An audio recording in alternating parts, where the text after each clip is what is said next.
નમસ્કાર મિત્રો, આપણે ધોરણ 6 માં રિવિઝન જે છે એ પૂરેપૂરું સમજી લીધું છે.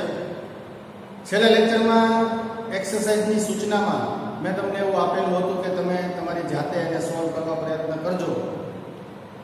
અત્યારે તમારી ગ્રામર બુક તમે સાથે રાખો અને પેન, બરાબર છે. મેં આપણને જેટલા પ્રશ્નો આપવામાં આવેલા છે એ બધા જ પ્રશ્નોના 5 અને છેલ્લો જે ક્વેશ્ચન છે ને એના 3 પ્રશ્નો બોર્ડ ઉપર લખીને રાખેલા છે. આપણે વાંચતા જઈએ, સમજતા જઈએ અને આ પ્રશ્નો છે એને સોલ્વ કરતા જઈએ, બરાબર. તો આજનો આપણો લેક્ચર રિવિઝનની એક્સરસાઇઝના સોલ્યુશનનો છે, બરાબર છે. જે બાકી રહે છે એ હવે તમને આવડી જશે. હું આ સોલ્વ કરાવીશ એટલે બાકી જે વસ્તુ રહે છે એ વસ્તુ તમને આવડી જશે, બરાબર છે. લગભગ તો બધું હાફ એ આપવામાં આવેલું છે. જેટલા પ્રશ્નો, માનો કે પ્રશ્ન નંબર 1 છે તો એમાં 10 ખાલી જગ્યાઓ લખી છે. તો પ્રશ્ન નંબર 1 માં આપણને 21 એ ખાલી જગ્યાઓ આપેલી છે, બરાબર. પછી ક્વેશ્ચન નંબર 2 જે છે એની અંદર મેં અહીંયા 5 સેન્ટેન્સ એ લખેલા છે. તો એની અંદર આપણને 10 એ સેન્ટેન્સ આપેલા છે, બરાબર. એવી રીતે 3 ની અંદર 5 લખેલા છે તો એમાં 10 આપેલા છે.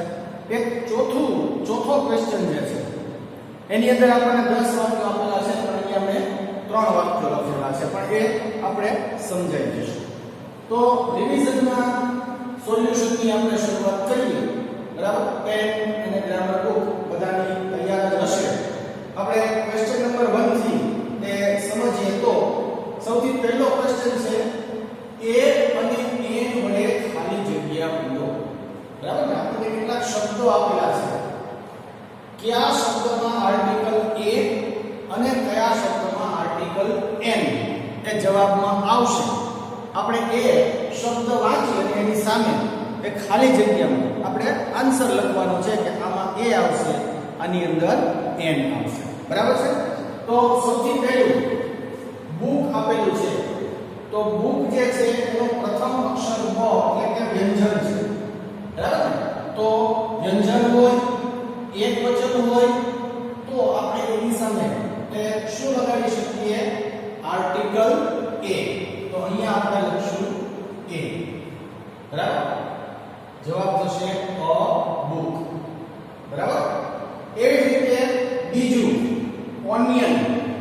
ઓનિયનમાં પહેલો શબ્દ જે છે એ ઓ છે, એનો ઉચ્ચાર જે છે એ પણ ઓનિયન થી થાય છે એટલે કે એ પણ સ્વર છે. તો એનો અર્થ એવો થયો કે બીજી ખાલી જગ્યાની અંદર ઉચ્ચાર જે છે એ વ્યંજનથી નથી શરૂ થતો, સ્વરથી શરૂ થાય છે. એટલા માટે થઈ અને આપણે ત્યાં જવાબ લખશું એન, બરાબર. બીજાનો જવાબ આવશે એન, ઓનિયન.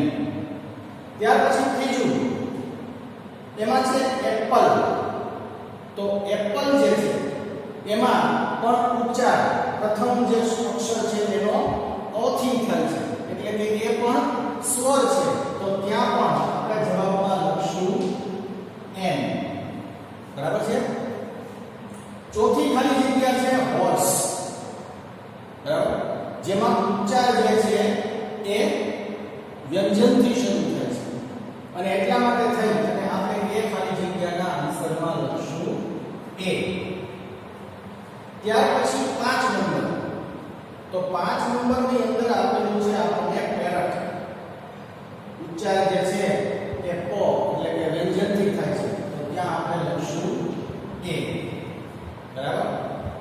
6 નંબરની ખાલી જગ્યામાં ટ્રી શબ્દ આપેલો છે આપણને. ટ્રી શબ્દમાં આપણે ઉચ્ચાર જે છે એ ટ થી કરીએ છીએ. ટ જે છે એ વ્યંજન છે, સ્વર નથી. એટલા માટે આપણે ત્યાં ખાલી જગ્યામાં જવાબ લખશું એ. ત્યાર પછી 7 નંબર. 7 નંબરની ખાલી જગ્યામાં અમ્બ્રેલા આપણને આપવામાં આવેલું છે. યુ એટલે કે સ્વરથી શરૂ થાય છે, ઉચ્ચાર પણ અ થી શરૂ થાય છે, બરાબર. તો એનો અર્થ એવો થયો કે એ જગ્યા પર પણ આપણે ખાલી જગ્યામાં લખશું એન, કારણ કે અમ્બ્રેલામાં અ જે છે એનાથી આપણે ઉચ્ચાર શરૂ કરીએ છીએ. અ છે એ સ્વર છે, એટલા માટે આપણે એની આગળ આર્ટિકલ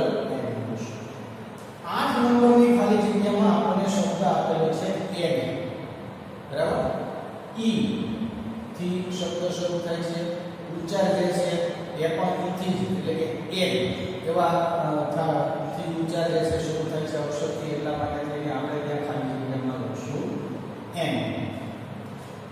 નવમી ખાલી જગ્યા જે આપણને આપવામાં આવેલી છે બસ, કે જેના પ્રથમ અક્ષરનો ઉચ્ચાર જે છે એ વ્યંજન છે, એટલા માટે થઈને આપણે ખાલી જગ્યામાં લખશું a. અને લાસ્ટ 10 નંબરની એ ખાલી જગ્યામાં આપણને ઓરેન્જ શબ્દ આપવામાં આવેલો છે કે જેનો ઉચ્ચાર જે છે તે સ્વરથી શરૂ થાય છે, એટલા માટે આપણે ત્યાં જવાબમાં લખશું n. તો આવી રીતે આપણે આ 10 ખાલી જગ્યાઓ કમ્પ્લીટ કરી. હજી તમારે 11 ખાલી જગ્યાઓ કે જે આપણને અહીંયા આપવામાં આવેલી છે એ આપણે 11 ખાલી જગ્યાઓ કમ્પ્લીટ કરવાની છે. બહુ સરળ વસ્તુ છે. જ્યારે આપણે સમજાવીએ છીએ ત્યારે જો તમે પૂરેપૂરું ધ્યાન આપો તો આ રીતે એક્સરસાઇઝ જે છે એ તમે જાતે સોલ્વ કરી શકો. આપણે અહીંયા સોલ્વ કરવાની જ છે, આપણે અહીંયા સોલ્વ કરીએ જ છીએ. પણ જો તમે ધ્યાનથી સમજેલા હોય, આપણે જે અહીંથી વિડીયો આપેલા છે એ વિડીયોને, તો કદાચ આ હું જો અહીંયા લખું એ પહેલા તમે તમારો જવાબ છે એમાં લખી લીધો હોય, માત્ર તમારે ટેલી ચેક કરવાનું રહે કે ભાઈ આમાં મેં જવાબ લખેલા છે બધા બરાબર છે. બરાબર છે મિત્રો? આ 10 ખાલી જગ્યાઓ આપણે અહીંયા કમ્પ્લીટ કરી. બાકીની જે 11 ખાલી જગ્યાઓ બાકી રહી છે એ આવી જ રીતે જેનો ઉચ્ચાર વ્યંજનથી શરૂ થતો હોય, એક વચન હોય તો એની આગળ આપણે આર્ટિકલ a મૂકશું. જેનો ઉચ્ચાર સ્વરથી શરૂ થતો હોય અને એક વચન હોય તો એ નામની આગળ આપણે આર્ટિકલ n મૂકશું. બરાબર છે? સ્વર માટે n અને વ્યંજન માટે a. આ વસ્તુ આપણે યાદ રાખવાની છે, આર્ટિકલ્સ. ત્યાર પછી ક્વેશ્ચન નંબર 2 આપણને આપેલો છે ચિત્રો જોઈને પ્રશ્નના જવાબ લખવાના છે. તો જો એમાં તમે 2 ઉદાહરણ આપણને આપેલા છે. એક બોટનું ચિત્ર છે, હોડીનું. બરાબર? આપણને પહેલા ઉદાહરણમાં પ્રશ્ન પૂછ્યો છે ઇઝ ધીસ અ બોટ? બરાબર? તો આપણે એનો જવાબ ચિત્ર છે સોરી બોટ નથી પણ બસ. ઇઝ ધીસ અ બસ? બોટનું ચિત્ર જોઈએ એટલે આપણને ખ્યાલ આવશે કે ચિત્ર છે એ બસનું આપવામાં આવેલું નથી, બોટનું આપવામાં આવેલું છે. તો એનો અર્થ એવો થયો કે આપણે જવાબ નકારમાં આપવો પડે. તો આપણને જવાબ નકારમાં આપેલો છે નો ઇટ ઇઝન્ટ. ના, તે બોટ નથી. તો ના નથી. બરાબર? ના, તે નથી. અને પછી એ શું છે? તો કે ઇટ ઇઝ અ બોટ. બરાબર? એવી રીતે એક બીજા પ્રકારે પણ પ્રશ્ન પૂછી શકાય આપણને ચિત્રની સામે. એનું પણ ઉદાહરણ આપેલું છે. શું? તો કે પૂછ્યું છે વોટ ઇઝ ધીસ? આ શું છે? તો આપણે જવાબ આપ્યો છે ધીસ ઇઝ અ બોટ. બરાબર છે? તો હવે એવી જ રીતે આપણે અહીંયા જોઈએ તો તમે જુઓ તો ચિત્ર નંબર 1, હવે જે આપણો પ્રશ્ન છે એ પ્રશ્ન નંબર 1, એની સામે લખેલું છે ઇઝ ધેટ અ પોટેટો? શું આ બટેટું છે? પોટેટો છે. સામેનું ચિત્ર જુઓ. ચિત્ર જોઈને આપણને ખ્યાલ આવશે કે આ પોટેટોનું ચિત્ર નથી. બરાબર ને? તો આપણો પહેલો જવાબ શું હશે એના માટે? એટલે કે પહેલી લાઈન જે આપણને બ્લેન્ક આપવામાં આવેલી છે ખાલી, એ પહેલી લાઈનમાં આપણે શું જવાબ લખશું? નો ઇટ ઇઝન્ટ. બરાબર ને? તો અહીંયા હું શું લખીશ? Is that a potato? જે રીતે આપણે પ્રશ્ન આપેલો છે અને લખી નાખેલો છે. બરાબર? તો આપણે આનો જવાબ શું લખશું? નો પછી અલ્પવિરામ ઇટ ઇઝન્ટ. બરાબર ને? નો ઇટ ઇઝન્ટ. બરાબર? હવે તે શું છે આપણે એ જવાબમાં લખવાનું છે. તો ચિત્ર જોઈએ એટલે આપણને ખ્યાલ આવે કે શેનું ચિત્ર છે? ટોમેટો. બરાબર ને? તો આપણે શું લખશું? It is a tomato. બરાબર? અહીંયા હું લખું છું જવાબમાં શું આવશે? It is a tomato. બરાબર? સમજાણું કેવી રીતે જવાબ લખવાના છે? બરાબર? એક લાઈનમાં પણ આન્સર આપી શકશું, બે લાઈનમાં પણ જવાબ આવશે. જે રીતે આપણે પ્રશ્ન પૂછાયો છે એ પ્રકારે આપણે એનો જવાબ છે એ આપી શકશું.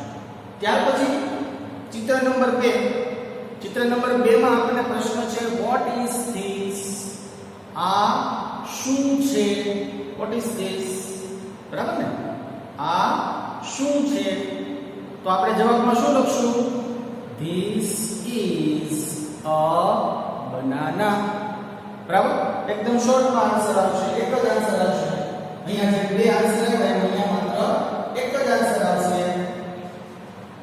This is a banana. બરાબર છે? આપણને જે ચિત્ર આપ્યું છે એ બનાના નું પિક્ચર છે. તો આપણે એ લખશું કે ધીસ ઇઝ અ બનાના. આ બનાના છે. બરાબર? ત્યાર પછી ચિત્ર નંબર 3, ક્વેશ્ચન નંબર 3 પર જઈએ આપણે. તો પ્રશ્ન પૂછાયો છે ઇઝ ધીસ અ પેન? ચિત્ર જોઈએ તો આપણને ખ્યાલ આવશે ઇઝ ધીસ અ પેન? શું આ પેન છે? ચિત્ર પરથી આપણને ખ્યાલ આવે છે કે ના, આ પેન નથી. તો અહીંયા આપણો પહેલો જવાબ જે છે, બે વાક્યોમાં જવાબ લખવાનો છે, એમાંથી પ્રથમ જવાબ શું આવશે? No it is not. Is not શબ્દ છે એની બદલે આપણે ઇઝન્ટ એવું પણ લખી શકીએ. બરાબર? ઇઝ નોટ શબ્દ છે એના બદલે આપણે ઇઝન્ટ, જે રીતે આપણે આ વાક્યમાં લખેલું છે. જો અહીંયા નો ઇટ ઇઝન્ટ. તો ઇઝ નોટ લખીએ આવી રીતે જુદું જુદું, અથવા તો આવી રીતે લખીએ ઇઝન્ટ. બંનેનો અર્થ એક જ રહેશે. કંઈ ફેર પડવાનો નથી. બરાબર? માત્ર લખવાની પદ્ધતિ એ અલગ છે. એકમાં ઇઝ નોટ ને ભેગું કરી દીધું છે અને એકમાં ઇઝ અને નોટ વચ્ચે જગ્યા રાખેલી છે. બરાબર? બેયના અર્થ જે છે એક જ થશે. બંનેના અર્થમાં કોઈ જાતનો તફાવત થતો નથી. તો ઇઝ ધીસ અ પેન? પેનનું ચિત્ર નથી એટલા માટે આપણે જવાબ આપ્યો નો ઇટ ઇઝ નોટ અથવા તો ઇઝન્ટ. હવે શેનું ચિત્ર છે એ જવાબ લખવાનો. તો આપણે જવાબ લખશું ઇટ ઇઝ અ પેન્સિલ. પેન્સિલનું ચિત્ર છે. બરાબર ને? તો શું લખશું? It is a pencil. બરાબર? It is a pencil. તે પેન્સિલ છે. ત્યાર પછી ચોથું વોટ ઇઝ ધેટ? પેલું શું છે? ધેટ એટલે પેલું, કોઈ દૂરની વસ્તુ. આપણે આ વસ્તુ સમજી. બરાબર ને? કે નજીકની વસ્તુ દર્શાવવા માટે ધીસ, દૂરની વસ્તુ દર્શાવવા માટે થઈને ધેટ. તો આપણને ચિત્ર આપેલું છે અને પ્રશ્ન પૂછ્યો છે વોટ ઇઝ ધેટ? તો શેનું ચિત્ર છે? ડોગ. બરાબર ને? તો આપણો જવાબ શું થશે?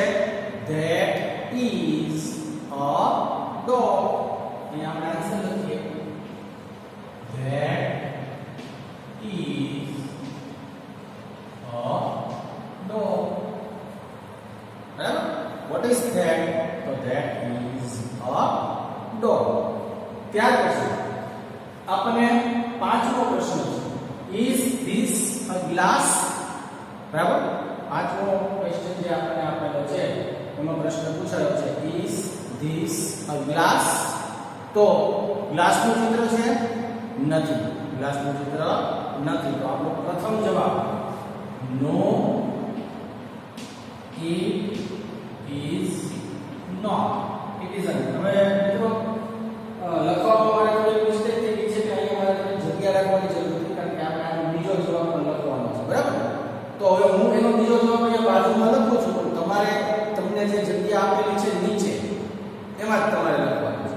બરાબર? મારે આ ક્વેશ્ચન જે છે લખાઈ ગયો છે, તો હવે હું સાફ કરું પાછું કરું એવું આપણે નથી કરવું. બરાબર? તો અત્યારે અહીંયાથી હું એનો બીજો જવાબ છે એ હું અહીંયા જવાબ લખી નાખીશ. તમે એ તમારી બુકમાં જે લાઈન આપેલી છે તમે ત્યાં લખશો. બરાબર? તો ઇઝ ધીસ અ ગ્લાસ એવો પ્રશ્ન આપણને પૂછ્યો. આપણે એનો આન્સર આપ્યો નો ઇટ ઇઝન્ટ. કારણ કે જે ચિત્ર આપેલું છે, પિક્ચર આપેલું છે એ ગ્લાસનું નથી. પિક્ચર જે છે શેનું છે? કપ છે અથવા તો મગ છે. તો આપણે શું લખશું? It is a cup અથવા તો મગ, MUG, બરાબર ને? મગ લખી શકીએ અથવા તો કપ લખીએ. આપણે અહીંયા કપ લે પ્યાલો કપ છે, બરાબર? તો નો it isn't એની પહેલી લાઈનમાં લખશું, it is a cup તે એની નીચેની લાઈનમાં તે આપણે આન્સર તરીકે લખવાનું, બરાબર છે? ત્યાર પછી મિત્રો આપણને ટુ બી ક્રિયાપદના રૂપનો ઉપયોગ કરવાનો છે, બરાબર? ક્વેશ્ચન નંબર 3 તમે જુઓ તો એમાં આપણને સૂચના આપી છે એમ, ઇઝ અથવા તો આર ત્રણમાંથી કોઈ એક વડે આપણે ખાલી જગ્યા પૂરવાની છે. વાક્ય વાંચીએ અને આપણને ખ્યાલ આવશે કે વાક્યની અંદર આપણે એમ, ઇઝ કે આર કયા ટુ બી ક્રિયાપદ દ્વારા આપણે ખાલી જગ્યા જે છે પૂરીએ તો વાક્યનો જવાબ છે એ આપણને સાચો મળે, બરાબર છે? તો ઇઝ, એમ કે આર વડે ખાલી જગ્યા માટે જોઈએ તો સૌથી પહેલું છે હી, ખાલી જગ્યા જતી, બરાબર? તો હી સાથે ઇઝ વપરાશે, એમ વપરાશે કે આર વપરાશે? તો આપણે સમજ્યા કે હી સાથે શું વપરાશે? ઇઝ. તો હી ઇઝ જતી, બરાબર ને? આપણો જવાબ થશે ઇઝ. પહેલા વાક્યમાં હી ઇઝ જતી. એવી રીતે બીજું વાક્ય આઈ, પછી ખાલી જગ્યા અ પ્યુપિલ. પ્યુપિલ એટલે વિદ્યાર્થી. પ્યુપિલ એટલે શું થશે? વિદ્યાર્થી. સ્ટુડન્ટ શબ્દનો સમાનાર્થી શબ્દ છે, બરાબર? તો આઈ સાથે ઇઝ વપરાશે નહીં, આર વપરાશે નહીં, ક્યુ વપરાશે? એમ. આઈ સાથે વર્તમાન કાળમાં ટુ બી ક્રિયાપદનું રૂપ હંમેશા કયું વપરાશે? એમ વપરાશે, બરાબર? આઈ સાથે હંમેશા એમ, બરાબર? તો વાક્ય બનશે આઈ એમ અ પ્યુપિલ. હું વિદ્યાર્થી છું, બરાબર? પછી યુ, ખાલી જગ્યા ચિલ્ડ્રન. તો યુ સાથે ઇઝ વપરાશે નહીં વપરાય, એમ વપરાશે નહીં વપરાય, આર વપરાશે યસ. તો યુ આર ચિલ્ડ્રન, તમે બાળકો છો. જો ચિલ્ડ્રન શબ્દ બહુવચનનો છે, બરાબર? ચાઇલ્ડ એટલે બાળક અને ચિલ્ડ્રન એટલે બાળકો. ચાઇલ્ડ છે એ એકવચન છે, ચિલ્ડ્રન જે છે એ બહુવચન છે, બરાબર? અનિયમિત રૂપ છે. આપણે એકવચન અને બહુવચન જે છે એ સમજેલા છીએ અને હજુ પણ આપણે એકવચન અને બહુવચન પાછું આ વર્ષમાં એટલે કે ધોરણ 6 ની અંદર પણ સમજવાનું છે. ત્યારે આપણે આના વિશે ચર્ચા કરશું. આ અનિયમિત સ્વરૂપમાંનું એક સ્વરૂપ છે. You are children. ખાલી જગ્યા નંબર 3 માં આપણે જવાબ લખશું આર. પછી છે ચોથી ખાલી જગ્યા કે જેમાં શી, બ્લેન્ક, રીમા. તો શી સાથે ઇઝ, એમ કે આર કયું વપરાશે? શી સાથે હંમેશા ઇઝ વર્તમાન કાળમાં ઉપયોગમાં લેવામાં આવે છે, બરાબર? તો શી ઇઝ રીમા. આ દેખાય છે ને? શી ઇઝ રીમા, બરાબર? તે રીમા છે. તે અથવા તેણી. શી શબ્દનો અર્થ આપણે તે કે તેણી બેમાંથી કોઈ પણ એક કરી શકીએ છીએ. ત્યાર પછીની પાંચમી અને છેલ્લી ખાલી જગ્યા જે બોર્ડ ઉપર લખાયેલી છે એમાં છે રામજીભાઈ બ્લેન્ક અ પોસ્ટમેન, બરાબર? Ramjibhai blank a postman. તો રામજીભાઈ નામ છે, બરાબર ને? તો નામ સાથે એમ, ઇઝ કે આર શું વપરાશે?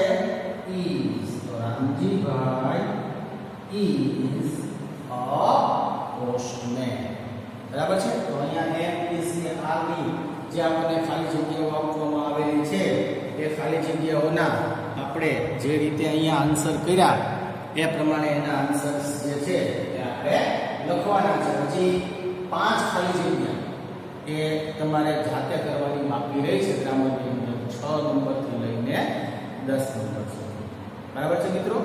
ત્યાર પછીનો ક્વેશ્ચન નંબર 4. ઉદાહરણ પ્રમાણે પ્રશ્નાર્થ વાક્ય બનાવી યસ અને નો માં ઉત્તર આપણે શીખી ગયા, બરાબર ને? ટુ ક્રિયાપદનો ઉપયોગ કરી અને વાક્યને પ્રશ્નમાં કેવી રીતે ફેરવાય, વાક્યને પ્રશ્નમાં ફેરવા પછી એના બે રીતે જવાબ લખાય છે, હકાર જવાબ અને નકાર જવાબ. હકાર જવાબ બે રીતે લખી શકાય, નકાર જવાબ બે રીતે લખી શકાય, બરાબર ને? એક તો લાંબો જવાબ અને ટૂંકો જવાબ. અહીંયા આપણને ઉદાહરણમાં બંને શોર્ટ આન્સર આપેલા છે, ટૂંકા જવાબ, બરાબર? તો આપણે પણ અહીંયા શું કરશું? પ્રશ્ન બનાવી અને એના ટૂંકમાં પહેલા યસ થી ટૂંકમાં જવાબ અને પછી નો થી ટૂંકમાં જવાબ, બરાબર છે? એ રીતે આપણે આ જવાબ જે છે એ લખીએ. ચાલો, સૌથી પહેલું આઈ એમ અ ટીચર. ચાલો, આઈ એમ અ ટીચર છે એ વાક્યને જ્યારે આપણે પ્રશ્નમાં ફેરવીએ, બરાબર, તો શું થઈ જશે? આપણે એવું ક્યારે કહીએ કે હું શિક્ષક છું, બરાબર ને? જ્યારે આપણને કોઈ પૂછે કે શું તમે શિક્ષક છો, બરાબર, તો અહીંયા આઈ શબ્દ છે એ જ્યારે પ્રશ્નમાં ચેન્જ થશે ત્યારે એનું શું થઈ જશે? આપણે યુ. તમે મને પૂછો કે તમે શિક્ષક છો, તો હું જવાબ આપું હું શિક્ષક છું, બરાબર ને? હું પૂછું તમે વિદ્યાર્થી છો, તો તમે જવાબ આપો હું વિદ્યાર્થી છું, અમે વિદ્યાર્થીઓ છીએ, બરાબર ને? તો અહીંયા આપણે એ વસ્તુ થઈ આઈ એમ અ ટીચર એવો જવાબ છે. તો આ વાક્ય જે છે એને આપણે પ્રશ્નમાં ફેરવીએ. પ્રશ્નમાં ફેરવીએ એટલે શું થશે? Are you a teacher. પ્રશ્ન વાક્ય છે, છેલ્લે ક્વેશ્ચન માર્ક મૂકવાનું ભૂલાય નહીં. વાક્યની શરૂઆત છે એટલા માટે સૌથી પહેલો ઓપ્શન છે કેપિટલ લખવાનું ભૂલાય નહીં, બરાબર? હવે આ વાક્યનો જવાબ આપણે સૌથી પહેલો હકારમાં શોર્ટમાં આપવાનો છે. તો આપણે શું આપશું? યસ આઈ એમ, બરાબર ને? યસ આઈ એમ. સર્વનામમાં એક વસ્તુ યાદ રાખજો મિત્રો કે આઈ છે ને, જ્યારે હું, આઈ શબ્દનું ગુજરાતી હું એવું થતું હોય તો આઈ વાક્યમાં ગમે ત્યાં આવે. આઈ ઇઝ ઓલવેઝ કેપિટલ. આ યાદ રાખવાનું. આઈ હંમેશા વાક્યની શરૂઆતમાં આવે તો પણ ભલે, વાક્યમાં વચ્ચે ક્યાંય આવે તો પણ ભલે, વાક્યમાં એકદમ લાસ્ટમાં લખો તમે આઈ શબ્દ કે જ્યાં આઈ શબ્દનું ગુજરાતી હું થતું હોય, બરાબર? તો એ હંમેશા કેપિટલમાં આવશે. આ વસ્તુ યાદ રાખો, બરાબર? તો યસ આઈ એમ, બરાબર? હવે આનો જવાબ આપણે નો માં આપીએ, નકાર. આપણને બંને રીતે કીધું છે, યસ થી પણ કીધું છે અને આપણને નો થી પણ કીધું છે. તો આપણે શું લખશું? નો આઈ એમ નોટ, બરાબર? નો આઈ એમ નોટ. ના, હું શિક્ષક નથી, બરાબર? ત્યાર પછી પ્રશ્ન નંબર 2. They are pupils. વિદ્યાર્થીઓ. પ્યુપિલ એટલે એકવચનમાં વિદ્યાર્થી અને પ્યુપિલ્સ બહુવચનમાં વિદ્યાર્થીઓ, બરાબર? તો આ વાક્ય જે છે એને આપણે પ્રશ્નમાં ફેરવીએ તો સર્વનામ જે છે ધે એને ક્રિયાપદના સ્થાને લઈ જઈએ, આર ના સ્થાને. આર જે છે એને આપણે સર્વનામના સ્થાને લાવીએ, છેલ્લે પ્રશ્નાર્થ ચિહ્ન મૂકીએ તો વાક્ય બનશે આર ધે પ્યુપિલ્સ, છેલ્લે પ્રશ્નાર્થ, બરાબર? હવે એનો જવાબ યસ અને નો. યસ થી પણ ટૂંકમાં, નો થી પણ ટૂંકમાં. તો જવાબ આપશું યસ ધે આર, બરાબર? Yes they are. અને હવે જવાબ આપીએ નકારથી. તો નકારમાં આવશે નો ધે આર નોટ, હકારમાં યસ, they are, નકારમાં નો, they are not. ત્રીજું સેન્ટેન્સ વાક્ય છે she is મિતાલી. પ્રશ્નમાં ફેરવશું તો સર્વનામ જે છે એને ક્રિયાપદના સ્થાને, ક્રિયાપદ જે છે એને સર્વનામના સ્થાને, છેલ્લે પ્રશ્નાર્થ ચિહ્ન. તો is she મિતાલી, બરાબર? is she Mitali. મિતાલીમાં એમ કેપિટલ લખશું કારણ કે નામ છે, નામ ગમે ત્યાં આવે વાક્યમાં પહેલો અક્ષર કેપિટલ હોવો જ જોઈએ, બરાબર? હવે એનો જવાબ હકારથી ટૂંકમાં તો શું આવશે? યસ she is, બરાબર? આ જ વાક્યનો જવાબ નકારમાં ટૂંકમાં તો જવાબ આવશે નો she is not. સિમ્પલ, બરાબર છે? આ રીતે આપણે જે કમ્પ્લીટ છે એ સમગ્ર પૂર્ણ કરવાનું છે. સમજાઈ ગયું મિત્રો? આના હજુ તમારે 7 વાક્યો લખવાના. એવી રીતે એક્સરસાઇઝ નંબર 1, 2 અને 3 કે જેની અંદર તમારે એક્સરસાઇઝ 1 માં 10 ખાલી જગ્યાઓ, પછી 2 નંબરમાં 5 વાક્યો અને 3 નંબરની અંદર પણ 5 ખાલી જગ્યાઓ એ તમારે કમ્પ્લીટ કરવાની છે. મને આશા છે કે આપણે જે વસ્તુ સમજેલી છે, જે વસ્તુ અત્યારે તમને શીખવાડેલી છે એ વસ્તુ તમને બધી આવડી ગઈ હશે અને એના પરથી હવે પછી જે એની અંદર જે પ્રશ્નો છે એ પ્રશ્નો એ તમને આવડશે. નેક્સ્ટ લેક્ચરથી મિત્રો આપણે ચેપ્ટર જે છે એ 2 સ્ટાર્ટ કરશું. ગ્રામરની અંદર જે આપણને ચેપ્ટર નંબર 2 આપવામાં આવેલું છે, આપણે ચેપ્ટર 2 સ્ટાર્ટ કરશું. ત્યાં સુધીમાં જે વસ્તુ આપણે અહીંયા સમજેલી છે, જે વસ્તુ તમને અત્યારે શીખવાડેલી છે એનો વ્યવસ્થિત રીતે મહાવરો કરી અને આ એક્સરસાઇઝના આન્સર જે છે એ સારા અક્ષરે જરા પણ ઉતાવળ કર્યા વગર, આપણી પાસે પુષ્કળ સમય છે, બરાબર? તો એવો સમય એવું નથી કે ભાઈ ચાલો 10 મિનિટમાં એક પેજ કમ્પ્લીટ લખાયા જવું જોઈએ, બરાબર ને? તો તમારી પાસે પૂરતો સમય છે.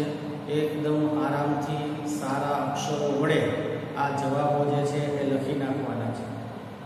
જે અહીંયા આપવામાં આવેલા છે આ બધા જવાબ તો તમારે અત્યારે લખાઈ જ ગયા હશે, સાથે સાથે લઈને બેઠા હશો એટલે, બરાબર? એ સિવાયના જે જવાબો છે એ જવાબો પણ હવે તમને આ બધા જવાબો લખેલા છે એના પછી ખ્યાલ આવશે કે હવે અહીંયા તમારે કેવી રીતે જવાબો લખવાના છે. તો બાકીના જવાબો જે હવે બાકી રહ્યા છે, જો અત્યારે તમે જોયું છે લગભગ આપણે 20-25 મિનિટ જેવું માંડ થયું, બરાબર ને? આ શરૂઆતથી લઈ અને સુધીના વાક્યો લખવા માટે 20 થી 25 મિનિટનો સમય, અને વચ્ચે વચ્ચે પાછું હું બોલતો ગયો, સમજાવતો ગયો, એ સમયને બાદ કરીએ તો 10 થી 12 મિનિટ જ થાય. તો આ લખાઈ જાય એમ તો છે જ માત્ર 10 થી 12 મિનિટમાં, પણ આરામથી લખશો તો પણ વધીને અડધી કલાકમાં, 30 મિનિટમાં, મેક્સિમમ 1 કલાકમાં જો શાંતિથી લખી સારા અક્ષરે તો 1 કલાકની અંદર રિવિઝનની અંદર આપવામાં આવેલા બાકીના જે જવાબો રહે છે કે જે તમારે હવે જાતે લખવાના છે એ તમે આરામથી તમારી રીતે લખી શકશો. નેક્સ્ટ લેક્ચરમાં આપણે ચેપ્ટર નંબર 2 થી